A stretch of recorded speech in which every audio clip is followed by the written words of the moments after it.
નમસ્કાર, હું હર્ષદ રાઠોડ, દાહોદ, ગુજરાતથી આજે આધુનિક દેશ એટલે કે આપણો વિકસિત ભારત દેશના અંગે ચર્ચા વિચારણા કરવા માંગુ છું.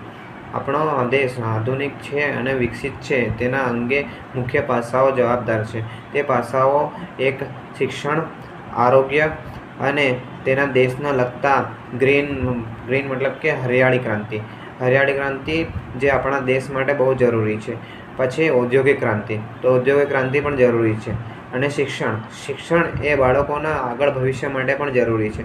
જો આટલા પાસાઓ આપણા જોડે હોય અને તે પાસાઓ અંગે આપણે સમાવેશ કરીને આપણા પ્રધાન સેવક તથા આપણા જે પણ રાષ્ટ્રપતિ હોય તે આપણને સપોર્ટ આપે તો આપણે આગળ વધી શકીએ. અને તે અંગે આપણને સપોર્ટ મળતો હોય તો આપણો દેશ વિકસિત કહેવાય. વિકસિત ભારત માટે આટલા જે મુખ્ય પાસાઓ છે એ હું તમારા જોડે ચર્ચા કરી છે. ધન્યવાદ.